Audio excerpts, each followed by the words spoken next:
अपने परिवार में सबके साथ खुशी खुशी रहती थी। वो अपनी सास माला, देवरानी पूनम, देवर अंकित और पति मनोज के साथ रहती थी। नेहा एक दिन सुबह सुबह रोटी बना रही होती है, तभी वहाँ उसकी सास आती है। अरे वाह नेहा, क्या रोटी बना रही है। सच में तेरी रोटी में ना अलग ही स्वाद है। तेरी तो रोटी देखकर ही बता दे कि ये नेहा ने बनाई है। क्या माँ जी, आप भी जब देखो मेरी तारीफ करते हो। रोटी ही तो बनाई है, पहाड़ थोड़ी ना धकेल दिया जो इतनी तारीफ कर रही हो मेरी। अरे हम तो सच ही बोल रहे हैं। खुद बता, घर में एक और बहू और उसके हाथ की रोटियां देख ले और अपने हाथ की रोटी देख ले, खुद ही बोलेगी हाँ मेरे से अच्छी तो कोई बनाता ही नहीं। अरे मुझे तो बहुत खुशी है कि तू मेरी बहू है। ठीक है माँ जी, अब इतनी भी तारीफ मत करो, मुझे काम पर भी जाना है। अब आपकी तारीफ से ही पेट भर लूँगी तो खाने में क्या खाऊंगी। नेहा अपनी सास को ये सब बोलकर चुप करवा देती है और सब लोग साथ में बाहर खाना खाने बैठ जाते हैं। अपने भाभी के हाथ की चपाती खाकर अंकित बहुत खुश हो जाता है। वाह भाभी, रोटी कितनी अच्छी बनाई है। 2 रोटी और दे दो ना, मुझे तो और भूख लग रही है रोटी खाकर। चपाती हो तो मेरे भाभी के हाथों वाली हो। क्या देवर जी, अब तक तो माँ जी ही बोल रही थी, अब तुम भी शुरू हो गए।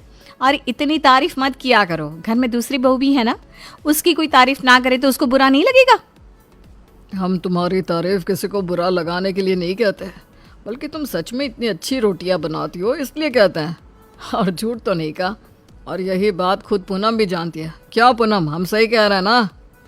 सही में जेठ जी बिल्कुल सही कह रहे हैं। मैं तो खुद ही सोचती हूँ काश मैं भी आपकी तरह चपाती बनना जानती। आप कितनी बड़ी और फूली हुई अच्छी सी चपाती बनाती हो। मेरे से तो ना गोल बनती है ना ही अच्छी, जला ही देती हूँ हमेशा। पता नहीं मैं कब आपकी तरह चपाती बनाना सीख पाऊँगी। अरे तुम ऐसा क्यों बोल रही हो, तुम भी सीख जाओगी जल्दी ही ये चपाती बनाना। और ये कोई बड़ी बात थोड़ी ना है, जैसे मैं सीखी थी तुम भी सीख जाओगी।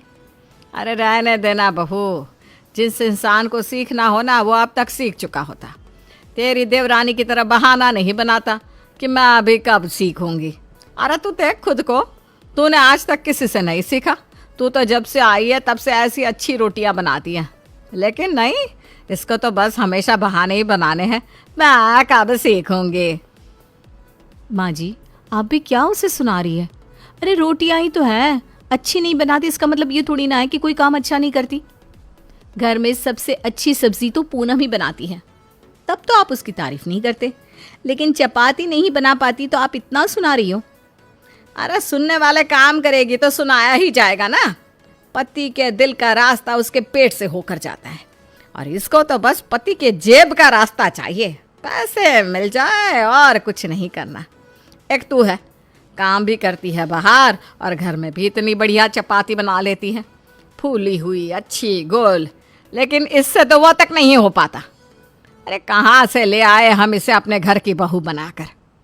माला की बात सुनकर पूनम को बहुत ज़्यादा बुरा लगता है। वो रोते हुए अपने कमरे में चली जाती है। नेहा को भी अपने काम पर जाने की काफ़ी देर हो रही थी, इसलिए वो इस बात को यहीं छोड़कर अपने जॉब पर चली जाती है। शाम को जब वो अपनी जॉब से आती है तो देखती है कि पूनम अपने कमरे से निकले ही नहीं, तो नेहा उसके कमरे में जाती है। क्या हुआ पूनम, मैंने सुना तुम सुबह से अपने कमरे से बाहर ही नहीं निकली। अरे तुम अब तक सुबह की बात लेकर बैठी हो क्या? दीदी आप तो जानती हो ना, मैं कितनी कोशिश करती हूँ कि मैं भी आपकी तरह चपाती बना सकूं, लेकिन नहीं होता तो मैं क्या कर सकती हूँ। लेकिन माँ जी कभी मेरी कोशिश नहीं दिखती, उन्हें तो हमेशा मेरी गलती ही दिखती है। आज माँ जी ने मुझे इतना सुना दिया, मुझे सच में बहुत बुरा लगा। अरे तुम माँ जी की बातों को दिल पर मत लो, वो ना बस मुंह से ही सख्त बनती है, लेकिन उनका दिल बहुत ही नरम है। तुम जानती हो ना वो तुम्हें भी कितना मानती है, और गलतियां होने पर हम दोनों को ही तो डांटती है। अरे कोई बात नहीं ना। नहीं दीदी ऐसा नहीं है, माँ जी बस आपको ही मानती है और आपको ही प्यार करती हैं। मैंने देख लिया आज माँ जी ने मुझे इतना कुछ सुना दिया, सच में मेरा दिल बहुत ज़्यादा उदास है। अब देखना मैं भी ना अच्छे से चपाती बनाना सीख कर ही रहूँगी। हाँ हाँ बिल्कुल, क्यों नहीं, तुम तो मुझसे भी अच्छी चपाती बनाना सीख जाओगी। मुझे तुम पर पूरा विश्वास है और इस काम में मैं तुम्हारी मदद करूँगी। अब से मैं तुम्हें रोज़ चपाती बनाना सिखाऊंगी, क्योंकि माँ जी के ये रोज़ रोज़ के ताने तुम्हें देना मुझे भी अच्छा नहीं लगता। हाँ, मैं खुद इरिटेट हो चुकी हूँ माँ जी की इस बात से। सच में दीदी, आप मुझे चपाती बनाना सिखाओगी? हाँ बिल्कुल, मैं तुम्हें चपाती बनाना बिल्कुल सिखाऊंगी, और वो भी इतने अच्छे से कि तुम जल्दी ही चपाती बनाना सीख जाओगी। अब नेहा हर रोज़ पूनम को चपाती बनाना सिखाने लगती है और पूनम भी काफ़ी दिल से चपाती बनाना सीखने की कोशिश करती है। कई दिनों की कोशिश से और नेहा की मेहनत से पूनम को अच्छे से चपाती बनाना आ ही जाता है। एक दिन जब पूनम ने चपाती बनाई तो ये देखकर माला बोल पड़ी। अरे वाह, गोल गोल बड़ी बड़ी फूली हुई चपाती, ये तो पक्का मेरी नेहा बहू ने ही बनाई है, क्योंकि यह चपाती बनाना तो मेरी दूसरी बहू पूनम के पास की बात ही नहीं है। माँ जी, इस बार आप मार खा गई। ये चपाती मैंने नहीं बनाई है, बल्कि आपकी बहू पूनम ने ही बनाई है, जिसको आप कभी कुछ समझती नहीं। ये चपाती पूनम ने बनाई है। कितनी अच्छी बनाई है ना, जैसे आपको पसंद है ठीक वैसे ही। क्या ये पूनम ने बनाई है? लेकिन उसे तो आती नहीं, तो ये वो कैसे बना सकती है? माँ जी, आती नहीं है लेकिन अब आ गई है, क्योंकि आपने जितना उसे सुना दिया तो अब सीख गई। और मैं भी बहुत तंग हो गई थी आपकी बातों से, इसलिए मैंने अपनी देवरानी को चपाती बनाना सिखा ही दिया। ये तो बहुत अच्छी बात है, मेरी दोनों बहू इतनी अच्छी चपाती बनाना सीख गई। कोई बात नहीं, चल खाना लगा दे, मुझे बहुत ज़ोर से भूख लग रही है। अब पूनम भी चपाती बनाना सीख जाती है और वो भी रोज़ रोज़ घर में चपाती बनाने लगती है। पूनम के हाथ की चपाती भी घर में सभी को बहुत पसंद आती है। ऐसे ही कई दिनों तक चलता रहता है। कुछ दिनों बाद माला की ननद उर्मिला घर में आती है। उर्मिला को देखकर माला कहती है, अरे दीदी आप, अरे आपको आना था तो बता देती, किसी को भेज देती मैं लेने के लिए। आपने तो बताया भी नहीं कि आप आने वाले हैं।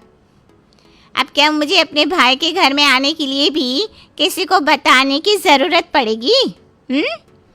मेरा मन हुआ तो आ गई मैं तुमसे मिलने। क्या तुम लोगों को मुझे देखकर खुशी नहीं हुई? अरे दीदी आप भी ना कैसी बातें कर रही हैं, आपको देखकर तो बहुत खुशी हुई मुझे, बल्कि इतना अच्छा लग रहा है कि अब आपको जाने ही नहीं देंगे कुछ दिनों तक।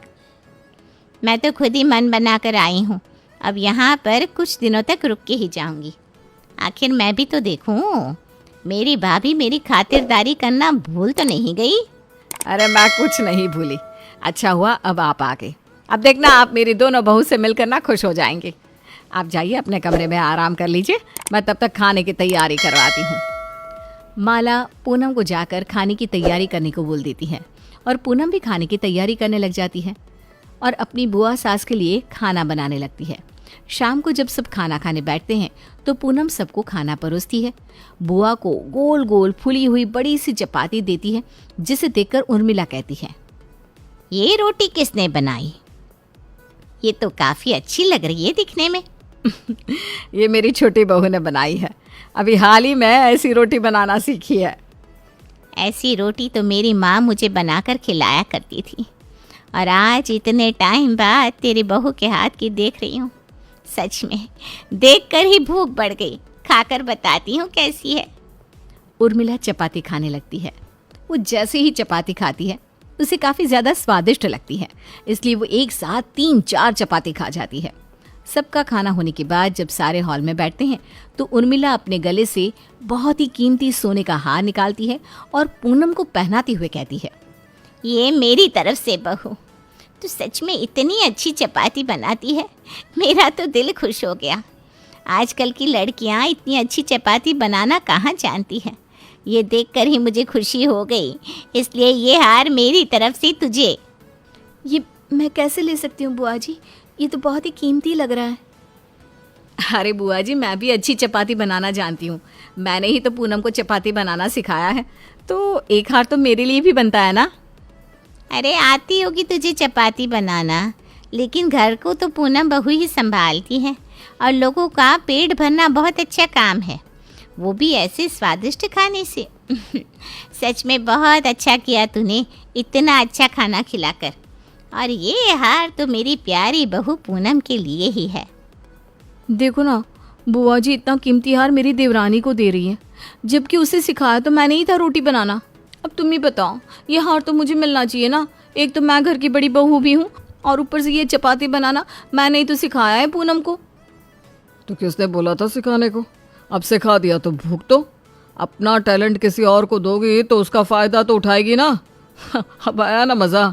मैंने तो पहले ही बोला था ये सब करना ही नहीं चाहिए था। अब देखो इतना कीमती हार तुम्हारी देवरानी को मिल गया।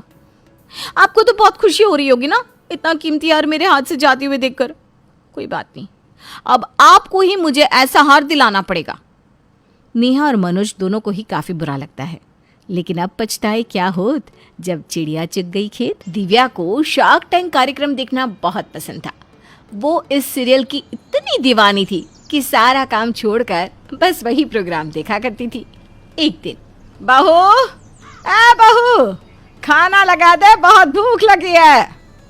क्या हो गया माँ जी, अभी तो सिर्फ 2 बजे हैं। अब 2 बजे कैसे खाना मांग सकती है? क्या 2 बजे खाना नहीं खा सकती मैं? माँ जी, शार्क टैंक का वक्त हो रहा है, वो देखना है मुझे। अरे बहू, रात को देखा तो था तूने, फिर अब खाने के वक्त क्यों देख रही हो? बूढ़े सास ससुर को खाना तो देना चाहिए ना। पिताजी तो रिपीट टेलीकास्ट है, वो कौन देखेगा? और खाना तो रोज ही खाते ना आप लोग। सास ससुर के साथ ये पहली बार नहीं था। दोनों ही बहू के शार्क टैंक देखने से परेशान रहते थे। लेकिन फिर एक दिन, बहू तो ये कार्यक्रम सिर्फ देखती ही है, घर का ना कोई काम करती है ना धाम। अगर तुझे ये कार्यक्रम इतना ही पसंद है ना तो तू वहां जाने की कोशिश क्यों नहीं करती? अरे कम से कम 4 पैसे तो कमाएगी। माँ जी, बोल तो आप सही रही हैं, क्यों नहीं, लेकिन मैं कैसे जाऊँ? काम दाम तो मुझे आता नहीं है, ना ही कोई बिजनेस आइडिया है मेरे पास। तभी ससुर आ जाते हैं। आइडिया का क्या है बहू, 4 लोगों के आइडिया देखो और अपना एक बना लो और नाम दे दो ओरिजिनल आइडिया। हाँ पापा, बात तो आपकी भी सही है। मैं अब कुछ ना कुछ करके इस कार्यक्रम में जाने की कोशिश करती हूँ। अब क्या, बहू सारा दिन शार्क टैंक देखा करती थी, वो अब खुद को वहाँ देखने लगती है। तूने भी बहू को ये क्या आइडिया दिया है? अब तो जो 2 काम पहले करती थी वो भी नहीं करती है। अरे काम तो कोई वैसा भी नहीं करती है, कम से कम अब 4 पैसे कमाने का तो सोचेगी। वैसे ये भी सही है। फिर एक रोज, माँ जी ये देखिए, ये क्या है बताइए। बहू के हाथ में रोटी थी। अरे बहू, कैसा सवाल है ये? रोटी है और क्या? अरे नहीं बहू, ये तो उड़न तस्तरी है। अरे आप लोग भी ना।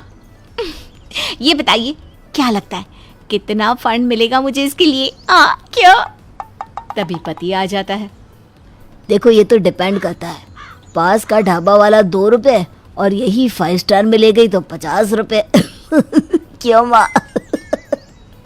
हाँ, कम से कम इसी बहाने बहू रोटी तो बनाएगी ना। ये कोई ऐसी वैसी रोटी नहीं है, ये रोटी कभी खराब नहीं होती। जो लोग विदेश में रहते हैं या ऐसी जगह जहाँ रोटी नहीं मिलती, वो ये रोटी रख सकते हैं।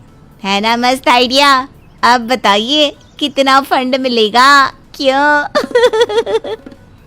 वाह यार, ऐसे कैसे रोटी बन जाती है जो खराब भी ना हो? वो तो सीक्रेट है।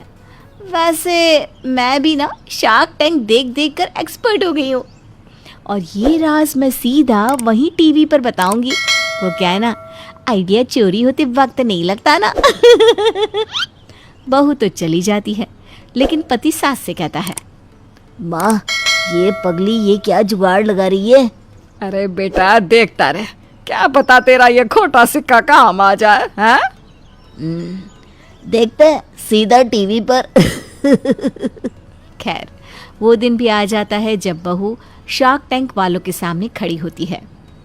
बेटा, बेटा जल्दी आ जा, तेरी बीवी टीवी पर है। सभी टीवी के सामने ये जानने के लिए बैठ जाते हैं कि आखिर ये रोटी कैसे बनती है। वहीं टीवी पर, हम आपकी कंपनी में पैसा लगाने को तैयार है, लेकिन पहले ये बताइए कि ये कमाल आपने किया कैसे? कमाल तो मैं करती रहती हूँ। वैसे ना आपके शार्क टैंक की मैं दीवानी हूँ। मैं बता सकती हूँ कि आप लोगों ने अब तक कितने पैसे लगाए हैं। देखिए, वो हमें बताए, जो हमें नहीं पता उसके बारे में बताइए। देखा इसके पटर पटर करने वाली आदत। अच्छी डांट पड़ी। उधर टीवी पर बहू। आपको तो बहुत कुछ नहीं पता जो मैं जानती हूँ इस शार्क टैंक के बारे में। पर खैर मुझे क्या, मैं तो यहाँ अपने प्रोडक्ट के लिए इन्वेस्टमेंट लेने आई हूँ। तो ये रहा मेरा प्रोडक्ट।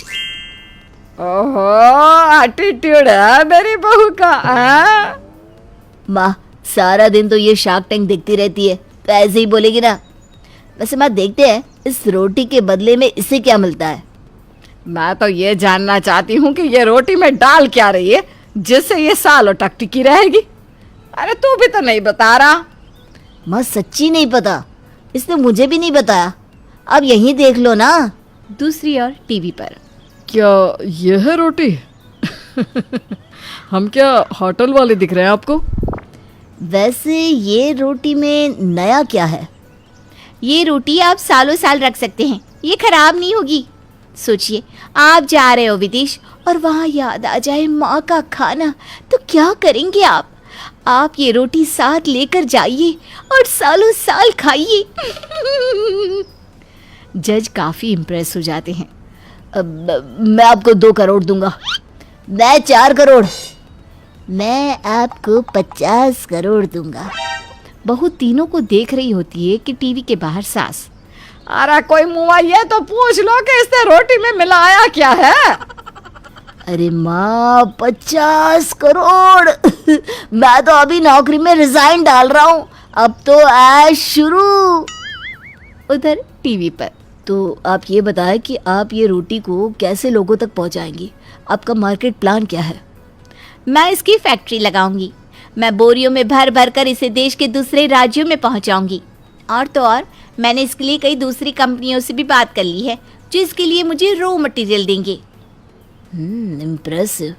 तो क्या क्या रॉ मटेरियल की ज़रूरत हो सकती है आपको? ज़्यादा कुछ नहीं, कुछ रंग, सीमेंट और थोड़ा सा आटा। टीवी के अंदर जज हैरान और टीवी के बाहर परिवार। हाय रे, ये सब क्या मांग रही है? रोटी बना रही है या कुछ और? माँ अब तो गए हाथ से 50 करोड़। अब बारी टीवी के अंदर की।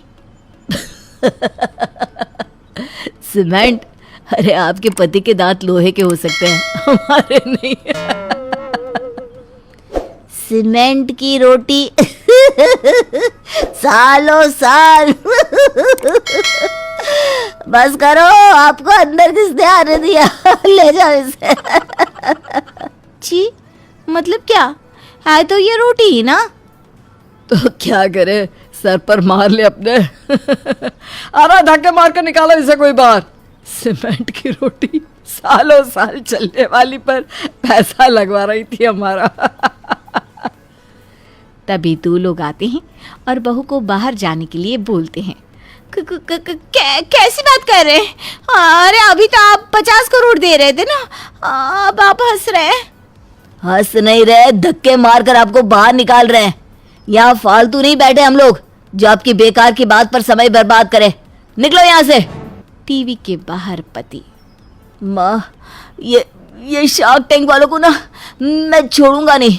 मैं अभी इनकी घाट खड़ी करता हूँ।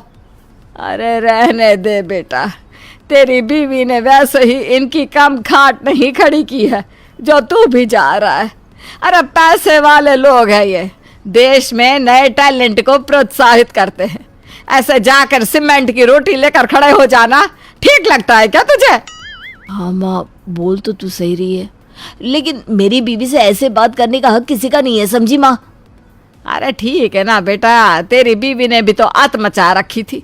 सारा दिन शार्क टैंक देखती, ना किसी मेहमान से मतलब ना घर बार के काम से। बेटा तू तो ना चुप ही हो जा, कम से कम अब तो इसका भूत उतरेगा। पति तो बीवी के साथ खड़ा था, लेकिन जब बीवी मुंह लटका कर घर आती है तो आहा, बहू रानी, बड़ी बेइज्जती हो गई तुम्हारी तो। कैसे धक्के मार कर निकाल दिया। अरे तो क्या हुआ, बहू का फेवरेट है शार्क टैंक, वो तो फिर भी देखेगी। क्यों बहू? नहीं, मैं ये सीरियल अभी कभी नहीं देखूंगी। अच्छा हुआ आपने मुझे वहां भेजा और मैंने इन लोगों का असली चेहरा देख लिया। अरे 50 करोड़ दे भी रहे थे और धक्के मारकर निकाल भी दिया।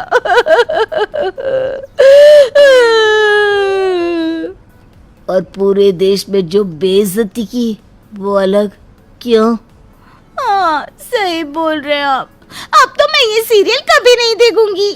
दोस्तों, हमें उम्मीद है कि आपको हमारी ये कहानी पसंद आई होगी। कृपया हमारे चैनल को सब्सक्राइब करें और सभी अपडेट्स के लिए बेल आइकन जरूर दबाएं। और हाँ, वीडियो लाइक और शेयर करना मत भूलिएगा। Bye bye.